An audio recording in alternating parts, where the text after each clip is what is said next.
Hi, everybody. My name is Dr. Ed Park from Recharge Biomedical, and today we're going to be doing a webinar on exosomes and the frequently asked questions.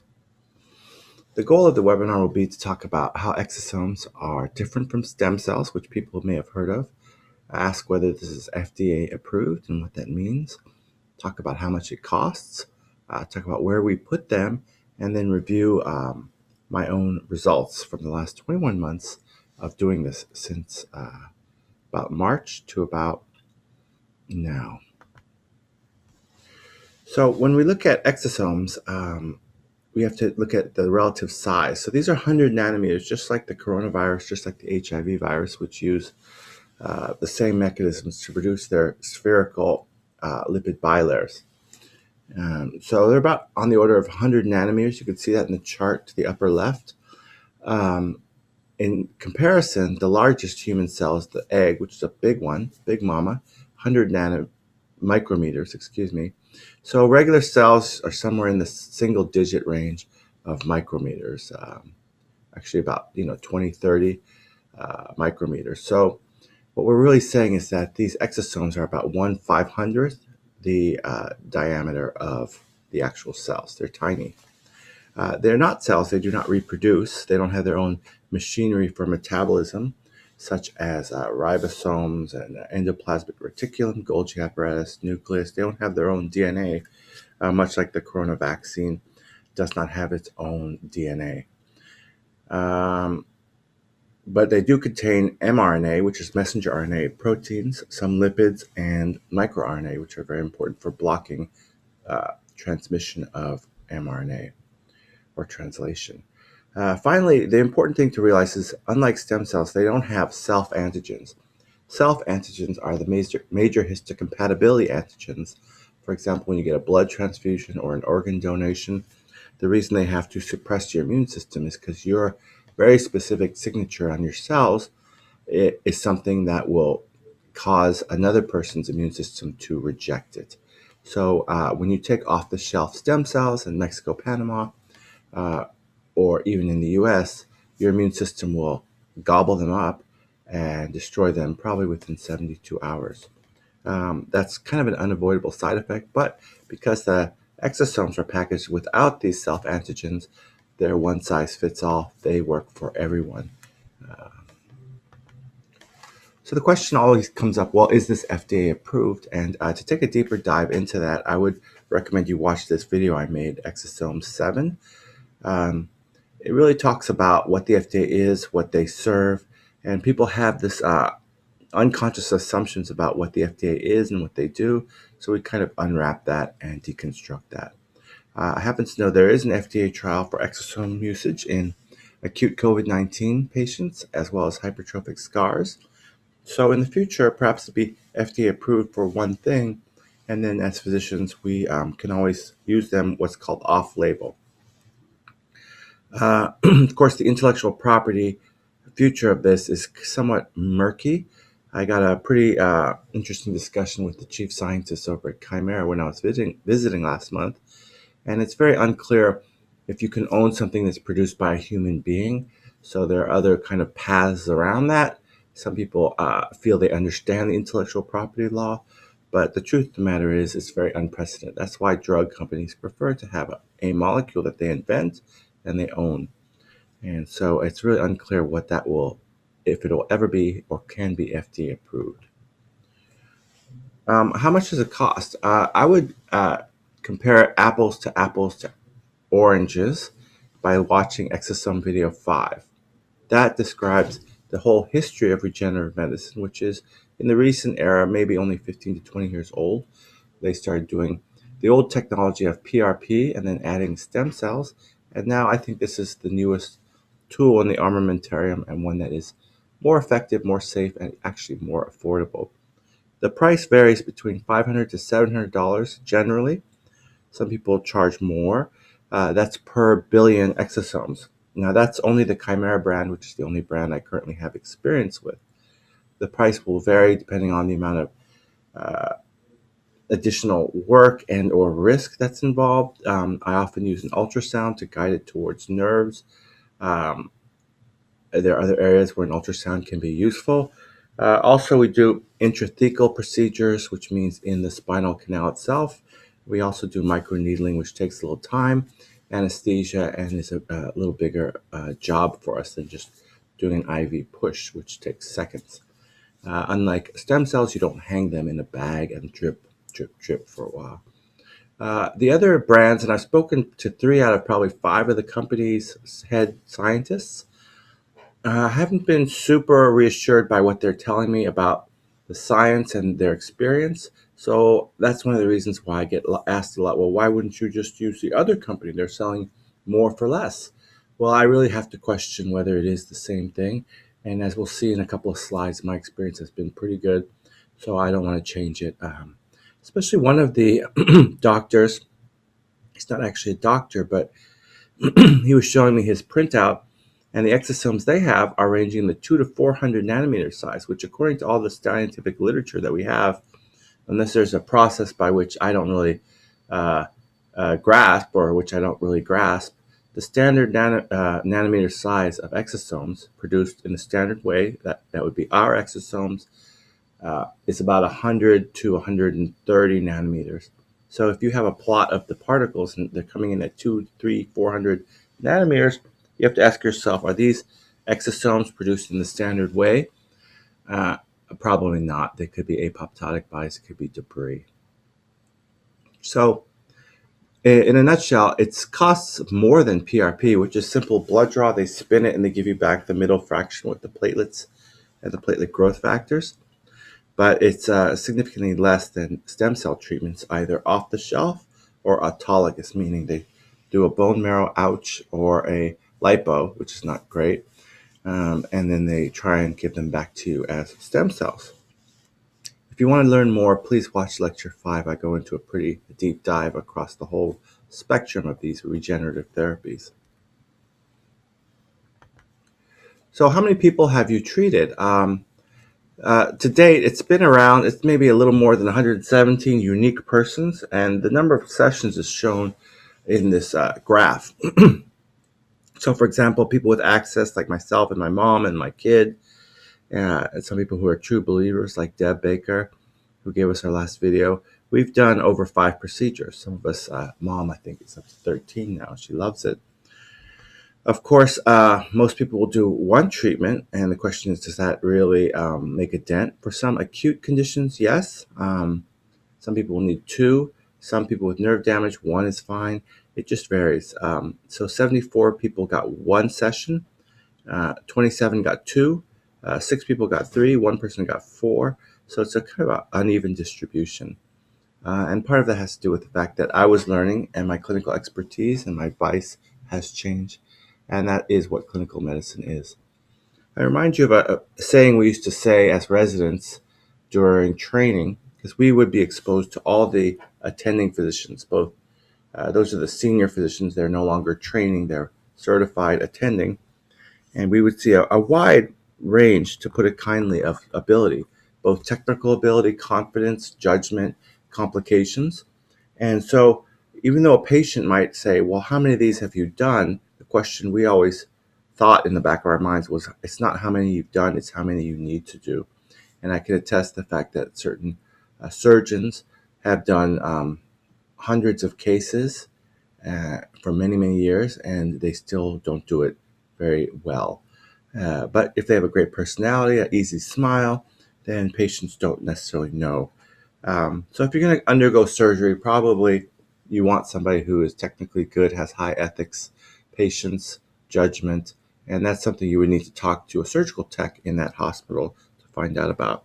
Don't really care if the person has a great smile. I care if they will do a good job on my surgery. And that graph is shown there above. It's kind of, the units are not as important, but I would warn you that some people get better throughout life. This green arrow or chart, they get better, they constantly improve, they don't think they know it all, they know when to take risks, they know when not to, and they always put the patient's best interest in mind. And that is where the good outcomes come. The blue little curve is people who just are afraid of the sight of blood. They panic in an emergency. They have overbooked schedules. They're always trying to get in and out of the OR. anyway, that's not somebody you want cutting you open. And then competent surgeons, the red graph, hopefully we get better, we acquire skills, we know the range of our abilities. So in preparation for doing exosomes, I actually, a year and a half ago, took a course, a 2-day seminar in ultrasound injection. So in that, we had ultrasound training of all the joints in common areas, as well as being able to do it without the aid of the ultrasound. So those modalities have improved my ability and my confidence. How many procedures have we done? Well, in those 117 distinct people, it's more often than not that I do more than one procedure. Like if someone has exosomes, and they say, oh, my thumb is hurting, doc. Can you put a little in there? I will do that. No problem. No extra charge. So it's more often than not people who do multiple sites of injection. One gentleman I remember I did probably 8 sites of injection. So he got a real makeover. The way that I was accounting these, not always the same. It's probably much higher than this. And the reason I say that is when initially in the first year, I just counted the knees as one treatment. Now I guess it seems more reasonable to count, if you do 2 knees, do two injection sites, right? Same with the nose. I used to say nasal was 1 injection. Now really you're doing it 2 sides, that's 2 injections. So, but even though I switched the counting modality, you can see in the pie chart, starting at 12 o'clock, going clockwise, the common sites of injection. And that would be IV in blue. And then about equal are the number of nasal procedures, knee procedures. Those are pretty commonly requested. Then tendons, shoulders, face, epidural, which is great for low back pain. The hips. Again, the hips, there is a bit of a learning curve because the hips is a very complicated area. So that's one that I always use the ultrasound with. Ultrasound will guide us directly into the joint capsule, as well as into the specific muscles that we're interested in. I have a patient living across the street. She and I were able to see the exact muscle that we're interested in, and that was the one that was hurting her. And so that could be extremely helpful in the hips. Dental, nerves, it also have had pretty good results with nerve damage. Hair regrowth, only a few patients, several patients with penile injections. Arterial, intraspinal. I usually save that just for the people who are stroke victims, as you can see in my previous video. And then fingers, toes, meaning usually knuckles, trigger fingers, irritated ligaments. And sacroiliac, only a few patients, but good results with that. As we near the end, wrong way. Let's talk about the complications we've had. So, as with any procedure, there are complications. I would say that we've had no serious adverse effects in these 412 treatments. I think about treatment 5 for my mom. That's YP at the time she was 82. She actually developed COVID. And I remember at the time, this was a year before COVID was a thing in 2019, meaning that there are coronaviruses that we routinely get every year. They are known as 229E, OC43, NL63, and HKU1.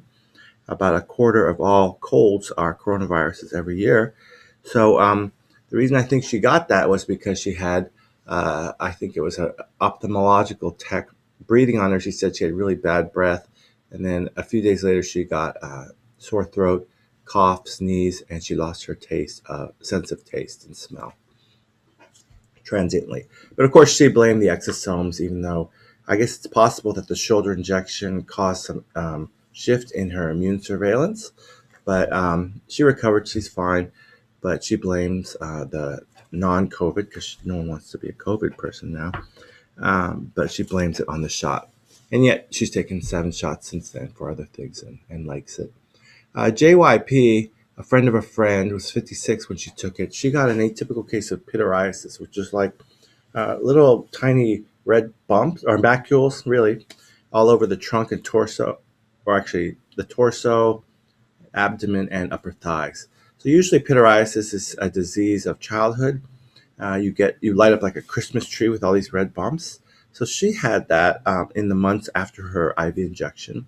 Although, in fairness, her mom was in the process of passing away, and at the same time, her only son was being dishonorably discharged from the Korean Army. So was a stressful time. Stress in and of itself could have caused this kind of problem. Third is a friend of ours that is 34, and she had a near syncopal episode. I gave her an IV shot, and she felt lightheaded, and she had no palpable pulse. And it was only afterwards she told me she has a history of fainting. So I was able to resuscitate her with ammonium salts, the smelling salts. So that was no big deal, I guess.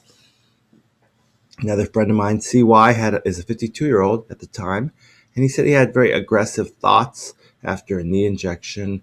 I'm not sure what that was about, but it went away after a week, and it could have been attributable to perhaps hyaluronic acid intravascularly as well. Who knows? TD is one of the patients that gave us her testimony about her fractured vertebrae. She had a spinal headache, as I described. That is a known complication of the epidural injection. The relatively large needle can puncture the dural sac. It went away with fluids and rest after 12 hours. No big deal. I want to talk about the wet cement phenomenon. And there's 3 patients who always I think about and warn people about. AL is a 55-year-old man who felt so good after his injection that he started weightlifting at a level that he hadn't done in years. And we're talking about a man with chronic pain in his shoulder who felt so good that he re-injured something else. VS also, he hates me talking about it, but 58-year-old man, the knee injury, he played 3 hours of beach volleyball several weeks after his knee treatment, and I think he caused some new damage. And then MN is 52-year-old lady I just treated last month, and she was feeling also very great. She has a slap lesion, which is part of the labrum of the shoulder. And she was feeling great, no problems. But about 2 weeks, maybe a week and a half, she was grabbing a milk jug at the grocery, and she re-injured that. So the reason I call it wet cement is when you're remodeling something, you'll know if there's inflammation that it's not time to be careful. But I liken it to a healing scar. If it's remodeling, the new collagen's being laid down, just as the surgeon will tell you, don't do anything for 5 or 6 weeks after surgery at least, because the collagen is not the permanent type. Same principle applies here. So I always have to warn people, you may feel 100%, you may feel 18 again. Do not re-injure that wet cement. Finally, there's EP. That's myself. I had 7 days of acute bronchitis after my first IV injection. It resolved. It didn't seem to be infectious. It was maybe some kind of remodeling of old lung damage. And afterwards, my lungs were really great. I remember skiing top to bottom in Mammoth without taking a rest, which was great. I would say inflammatory pain is pretty common. Maybe 1 out of 3 patients after you do an extremely damaged osteoarthritic joint like the knee classically, about 1 in 3 people have significant pain in the first 8 days, often starting pretty immediately and worse in the first 3 days. Of course, there is inflammation, there's remodeling. This can be managed. Unlike with PRP, we can take NSAIDs, aspirin, Tylenol, no problem, because we don't rely on the inflammatory process to generate our benefit. I have not seen any allergic, anaphylactic, or infectious complications, and that would be indicated by joint infection, skin infection. Obviously, anaphylaxis is obvious to note. It person passes out and has low blood pressure, and also no local skin reactions either. Although, now that I think about it, Mom, the first complication, she did kind of say she had a rash over the area. Finally, I'm not including in complications the multitude of people who've said their libido goes up, and the 3 patients who had a resumption of menstruation in their 70s. You could argue that is a complication. So above me is a dud of a bomb. So how many people had duds? Some people, if you don't recognize your initials on here, you may have had a result initially and it wasn't to your satisfaction. I'm not including the people who are not totally satisfied.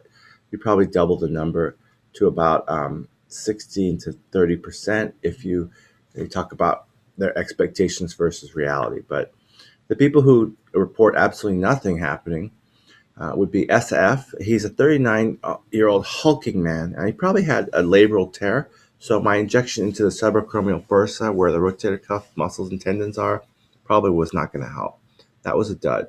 In Hawaii, we have WM, 59-year-old man with narcolepsy. I attempted nasal therapy, no improvement.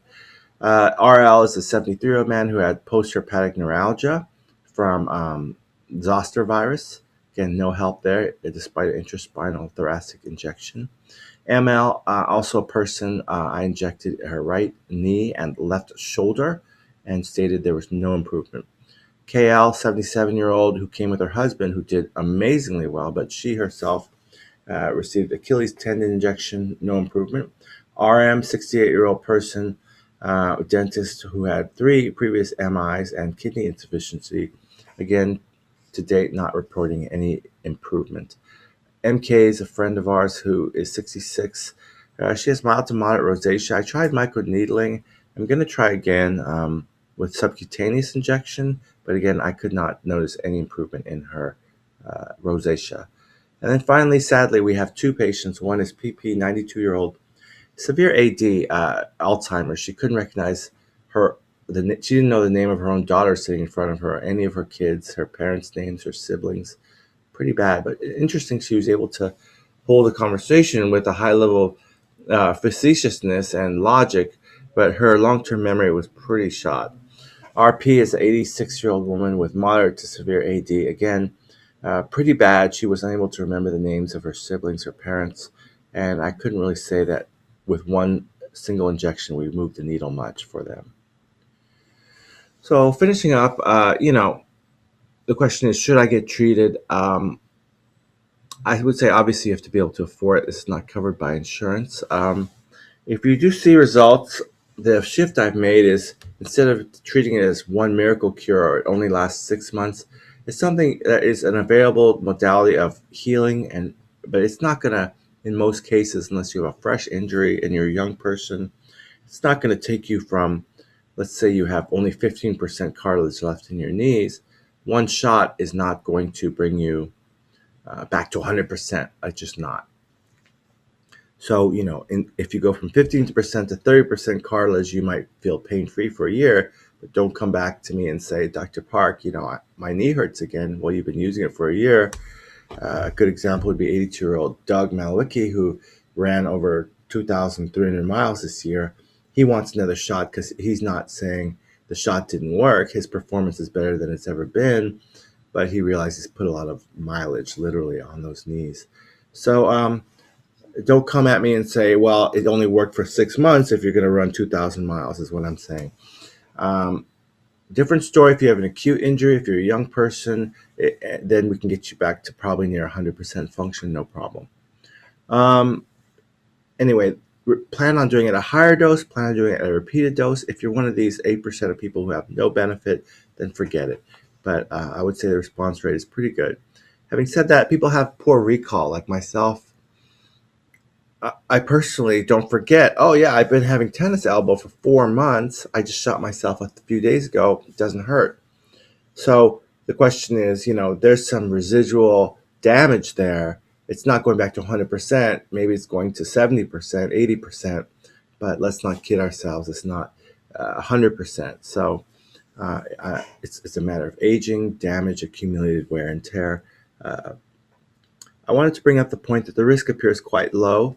To date, I haven't had any serious side effects, thank God. I would say if you're shopping, if I can only practice in 2 states, California and Hawaii, I might be improving that to catch Florida and Nevada. It remains to be seen, perhaps New York. But choose somebody who has a lot of experience and is honest about their comfort level and expectations. Like, for example, people ask me to inject their neck. I will not do it because I don't have a fluoroscopy machine. I have an ultrasound and I can do low back, but you don't want somebody trying something at the edges of what they're comfortable with. And if a person doesn't have the experience or comfort level, don't push them. If you have interest, email me at drpark at rechargebiomedical.com. And you can learn a lot more at my website, rechargebiomedical.com. So the picture above reminds us that, life begins at the end of your comfort zone. For a lot of people, it's just easier to trust the existing authorities. This is relatively new. It's only been around a little over 2 years. But I'm impressed. I think that my ability to stay young and recuperate has been materially enhanced. Whereas before I only had the telomerase activators, that was great.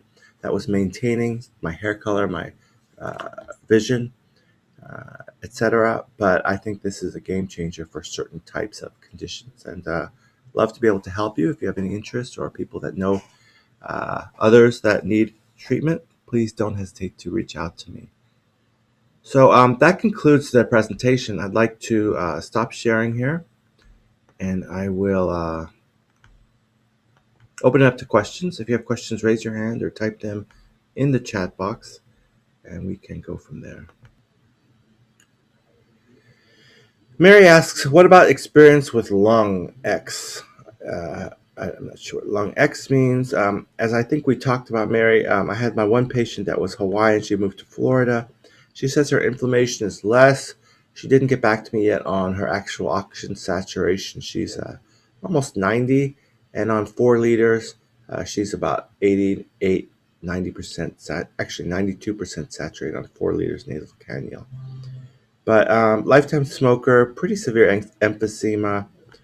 Uh, she had a lot of rebuilding to do. I hope that provides a good update as to where we're at with the exosome treatment.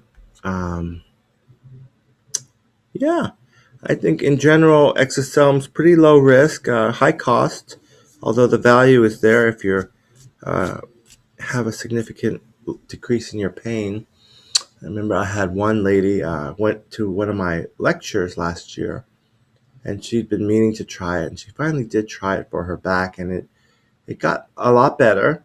But she recommended it to her son who has gout, and he has yet to contact me. But yeah, it's pretty hard to see the value until you get a significant decrease in your pain. And you know, we're all kind of walking wounded. I had one lady, that lady was in her 70s, another lady was in her 80s. And funny comment she made, well, I asked her a week later, how are you? She said, oh, my leg hurts. I said, oh, I'm so sorry. That's weird. We didn't inject your leg. And her remark was, no, you took away the pain in my sacroiliac region. And now I'm just feeling the pain that I've had in my leg for 30 years.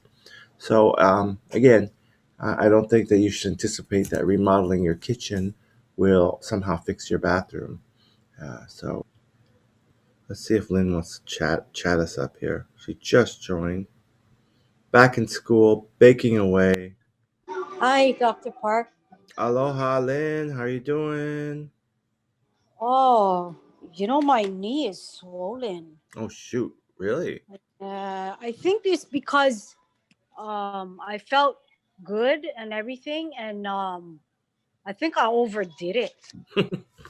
Now, Yeah, so Lynn, for those that don't know, she had multiple injections. I think three or we had our fourth injection. What? four. Yeah, When was four. that? On Saturday, right? 2 days ago. Yeah, Saturday. Where I was just warning the folks, like in the acute period, you cannot overdo it, especially the first Mm, week, but the first 5 weeks. Remember we talked about that? What yeah. did you do? Did you go up Cocoa Head or Hawaii Loa or? No, I went walking on the beach, like a really long, long walk. And Mm, the sand, yeah, just digging in the sand, and I wear my shoes. mm, And I felt it was like real little bit sore, yeah, but I just ignored it. mm. And so, wow. So it was sore yesterday, and this morning, wow, I couldn't walk. Yeah, So I yeah. overdid it. Take it easy. You know, in the first week, you got to be really careful. You can take Yeah, ibuprofen's Tylenol. You got to ice it. Please rest yeah, it. Yeah, when uh, it's get the fresh exosomes in there, there's a lot of stuff going on. But you know, uh, relative to where you were before the treatments, I guess you were bone on bone, and we just saw your cartilage had regrown quite a bit on both knees, yeah, and you yeah, were hiking and kickboxing and crossfitting again. So that's yeah. better than it was. But yeah, be really careful in the initial I stage. know. Yeah. Yeah. So yeah, I iced it, and it's like, oh, I couldn't walk this morning. Oh, but Well, you're giving Oh my yourself goodness. like a PRP injection, like the inflammation, but I don't know if that's a good thing. I would really take it easy. You don't want to cause new Yeah. damage, especially walking Oh, in the beach and the sand is not the I greatest. know. Yeah, I know. Okay. Oh. sorry. So yeah, ice, rest, elevation. You can take ibuprofen, and Yeah. again, I just finished telling the folks that the first week there could be pain, especially if Yeah. there's a lot of activity going on there. So take it easy. Yeah. Oh, I know. I know. Okay. So are you finished doing your Yeah, you missed it, but I'll repost it for you oh, later. Yeah. okay. Okay. Okay. Oh shucks. Yeah, because I couldn't go work today because it was Oh, no so worries. so crazy. Okay. Okay, Dr. Park. Okay, Talk to Lynn. you later then. Okay. Thanks. Bye. Bye. Bye. Okay. Any other questions? Thanks, Lynn. All right. We will wrap it then. Again, this is Dr. Ed Park finishing webinar on frequently asked questions about exosomes. Hope it was helpful. If you have any questions at all, don't hesitate. Reach out, email me, drpark@rechargebiomedical.com. Happy New Year, everyone. Aloha. Talk soon. Bye-bye.